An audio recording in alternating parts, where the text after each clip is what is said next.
Paz de Deus, meus irmãos, mais uma vez aqui passando, né, uma preparação de Deus, né, que Ele tem nos preparado de estar aqui hoje, nesse dia, passando para vocês, para rever toda essa beleza dessa criação. Vivemos hoje diante da presença dos olhos de Deus, aonde vimos um povoado, irmão, sobre esses lugares que nós estamos vivendo, e a gente passando por aqui, irmão, o Senhor nos trouxe, né, uma passagem, né, que Deus fez na vida de Gideão, um homem que estava ali entristecido e angustiado pelos seus dias de vida, que estava vivendo em tempo de guerra, em tempo de aflição, em tempo de choro, porque toda aquela beleza, meus irmãos, que ele tinha naquelas plantações, os medianitas, eles levavam, quando ele plantava, quando era o tempo da colheita, eles se achegavam, 135 mil soldados os medianitas, que chegavam ali, levavam tudo e ficavam assim, de mãos atadas, irmão, porque nada ele poderia fazer, que eram muitos soldados que estavam ali no momento para tirar a plantação do trabalho, do suor, do rosto do povo de Israel. Mas com isso, irmão, há um choro, e o povo que trabalhava, né, irmão, vinha todo ano aqueles, né, os medianitas, vinha todo ano tirar a colheita do seu povo, e Deus vendo tudo aquilo, irmão, porque o povo, né, afastou Deus dele. Deus nunca afasta do homem, irmão, mas o próprio homem faz com que Deus se afaste dele, porque o povo vendo que em tudo Deus foi com ele, e de onde Deus tirou ele e colocou num lugar, numa terra farta, numa terra fértil, aonde plantava, dava, e tinha uns bons alimentos, irmão, de primeira qualidade. E nisso os inimigos cresciam os olhos, porque Deus abençoava o seu povo. E os inimigos, irmão, levantou contra Israel. E com isso, irmão, o povo veio lutando, né, em sofrimento. E falava: Senhor, Tu nos abandonou, mas nenhum se arrependia dos caminhos dos seus pecados. Não tinha voz ativa para poder falar. E o medo que ele tinha de falar para muitos que estavam à frente, né, na liderança daquele povo, porque o povo já tinha levantado altar, né, dos deuses pagãos, o altar de Baal, para que trouxesse prosperidade para aquela terra. Mas na verdade o que manda a prosperidade é esse Deus que formou tudo isso aqui, ó, e fez essa nação, e fez todo esse povo, e cuida desse povo, irmão. E até o dia de hoje nós vemos Deus cuidar, irmão. Deus, Ele cuida dos andarilhos de rua, Deus cuida daqueles que estão em dificuldade, Deus cuida daqueles que estão escarcerados, Deus cuida daqueles que estão dentro dos hospitais, dentro dos outros. Esse é o nosso Deus, irmão. A misericórdia dele nos alcança todos os dias, a todo instante e a todo momento. Basta nós viver os nossos dias.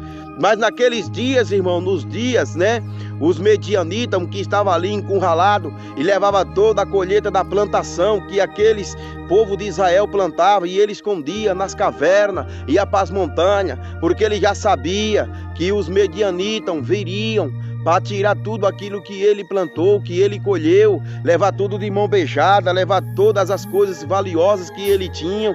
Então ele entrava em desespero, rasgava suas vestes e clamava ao Deus vivo de Israel, para que ele pudesse ser ouvido. Mas chegou um dia que veio Gideão, tinha de 29 anos a 30 anos de idade esse Gideão, novo, irmão. Ele correu, né? Ele correu por largar. Ele foi malhar seu trigo lá, e de lá ele começou a chorar na presença de Deus e meditar: ó Deus de meu Pai, aonde vou estar em toda aquela glória, em toda aquela honra, em todas aquelas promessas, em todos aqueles prestígios que nós viu falar dos nossos pais, dos nossos antepassados. E então Deus, vendo todo esse arrependimento que houve no coração do homem, se nós irmão, se arrepender dos nossos caminhos maus e dos nossos pecados, o Senhor fará grande obra, trabalhará na vida de todo o povo, porque Ele é a verdadeira misericórdia. E ninguém poderia entender como Deus começou a agir na vida de Gideão, irmão. Então o anjo compareceu ali, ele debaixo do largar, irmão, debaixo do largar, ele estava, né, debaixo do largar, e o anjo chegou perante ele, e ele disse: pois não, em que posso ajudar? E então o anjo começou a falar com ele e disse: ele desacreditou que era o anjo de Deus, irmão, por causa da luta, da prova, da guerra. E assim, irmão, aquele anjo pediu, né, um guisalho. Ele foi lá, matou o cabrito, trouxe o guisalho para ele, mandou colocar em cima da penha e o fogo consumiu aquele guisalho. Então ele viu que verdadeiramente era um anjo do Senhor, e o anjo falou da parte de Deus que daria os seus inimigos na palma da sua mão, irmão. Glória a Jesus. Então Gideão, ele passou, irmão, a levar aquela palavra que Deus tinha dado na boca do anjo, né, o anjo do Senhor, e vivendo aqueles dias de Gideão, quando ele saiu dali maravilhado e confessou: mas eu sou o mais pequeno da casa de meu pai. Mas Deus olhou, não foi pela pequeninice dele, irmão, e nem pelo ele ser o mais pequeno e o mais novo de seu pai. Não, Deus não olhou isso. Deus olhou o que estava no coração dele, o arrependimento. Ele olhou a condução que ele estava vivendo na presença de Deus, a humilhação, e Deus ouviu Gideão. Então faz com que ajunte os soldados para que vá à guerra, e eu te darei nas tuas mãos os medianitas, que se levantam contra vós, contra Israel, porque recordasse que em mim existe um Deus vivo. Mas primeiramente faz com que o povo saiba e entenda que eu não preciso de altares de deuses pagãos, e que derrube os altares de Baal, e ajunte os valentes e convoque a eles para que rodeiem toda Israel. É aonde tiver templo de imagem de escultura que o homem cria para adorar aquilo que o homem não tem serventia nenhuma, e que devemos adorar, irmão, é o único Deus que falamos com ele todos os dias das nossas vidas, e conversamos com ele dentro do ônibus, dentro de um carro, nas ruas. Não precisamos de nada, porque ele vive ligado em nós.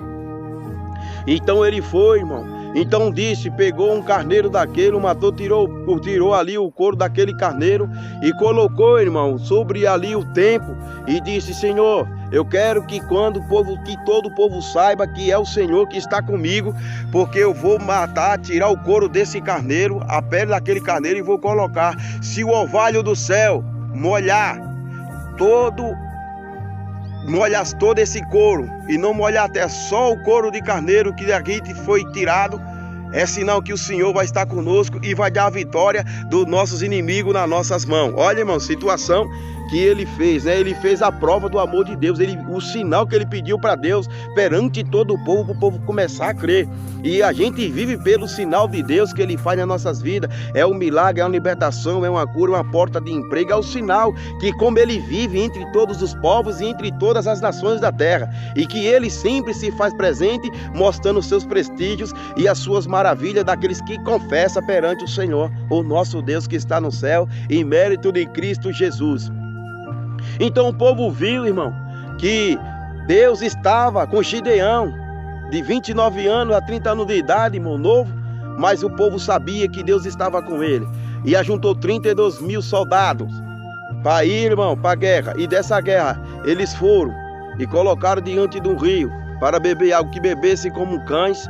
Esses iam para a guerra, e desses que sobraram, irmão, 300 homens de guerra, valente, que não desistiu, mas que estava junto com o Senhor. Onde você está na tua covardia, ou está diante do Deus que você serve? Esteja com ele, não olhe nem para a direita, nem para a esquerda, não olhe para trás, mas olhe para aquele que está te fortalecendo, que está dizendo: caminha para frente, ande comigo, não importa a quantidade que ficou para trás, mas olha para a quantidade da minha glória que está indo com você, que é ela que vai derrubar os teus inimigos. Apenas só olhe e veja, e creia que eu sou o teu Deus, que te coloquei em todo Israel, para que saiba que eu reino entre todos os que vivem em mim, e que eu dou a vitória daqueles que confiam e que buscam e que batem na minha porta. E foram, irmãos, 300 homens, e trocaram aquele chifre de carneiro.